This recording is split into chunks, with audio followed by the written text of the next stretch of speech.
এই সংসারে জ্বালা আমার ভালো লাগে না। তুমি আমাকে দীক্ষা দাও, আমি সংসার ছেড়ে আমি ঠাকুরের নাম করব। গুরুদেব বলছে বেশ, এটা ভালো কথা, তবে শোন, এই যে আমার মন্দিরের পাশে ছোট বাগানটা দেখছিস না, আর ওই যে সরোবর, ওই সরোবর থেকে আর এই যে কলসি, এক কলসি করে জল নিয়ে প্রতিদিন আমার বাগানে ঢালবে। আমি খুব ছোট করে বলছি, একটুখানি। তা ভদ্রলোককে আমার গুরুদেবের কথা অনুযায়ী প্রতিদিন সেই সরোবর থেকে জল আনি আর সেই বাগানে ঢালবে। এই করতে করতে করতে করতে পুরো 1 মাস পার হয়ে গেছে। তো একদিন গুরুদেবকে বলছে, গুরুদেব আমি পারবো না, আমি তোমার বাগানে আমার জল দিতে পারবো না। গুরুদেব বলছে, ওরে এখনো সময় হয়নি, যেদিন আমি বুঝবো যে তোর কৃষ্ণ ভাব উদয় হয়েছে সেই দিন আমি তোকে দীক্ষা দেব। বুঝিয়ে শুনিয়ে ভদ্রলোককে বুঝিয়ে চলে গেলেন। এই বলে আরো 1 মাস কেটে গেল।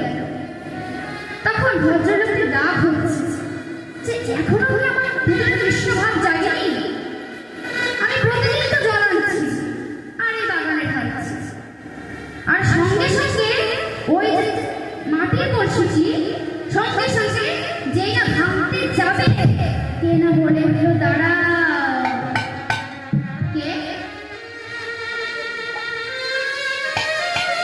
কে কথা বললো?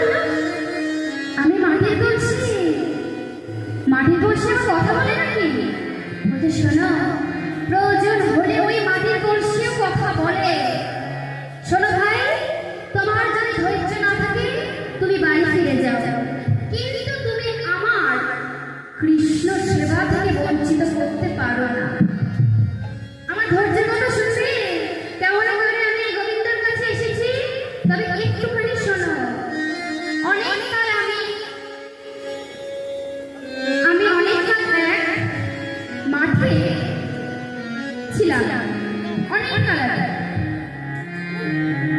কত সোনার ফসল তৈরি করেছে চাষি ভাই আমার বুকের ওপর দিয়ে। তারপরে একদিন এক কুমোর এসে এক কোদালের কোপে আমাকে তুলে নিয়ে গেলেন তার বাড়িতে। তার বাড়িতে তুলে নিয়ে গেলেন, আমাকে এমন ভাবে পা দিয়ে দৌড়তে লাগলো যাতে আমার ভিতরে কোনো নুড়ি কাঠর বাড়ি না থাকে। তারপরে সেই কুমোর ভাই আমাকে একটি চাকার ভিতরে ঢেলে দিল, এমন ভাবে ঘোরাচ্ছে যেন ঘুরছে চাকা, বিশ্ব ব্রহ্মাণ্ড ঘুরছে, চেঁচাচ্ছে যাচ্ছে, কেউ কথা শুনছে না। তবে শোনো ভাই, ওই কুমোর ভাইয়ের হাতে না একটা জাদু আছে। আমাকে সুন্দরভাবে একটি মাটির কলসি আমাকে রূপ দান করলেন, সৃষ্টি করলেন আমাকে। তারপরে আমাকে কি করলেন? প্রখর সূর্যের তাপে আমাকে দাঁড় করিয়ে রাখলেন। তারপর কি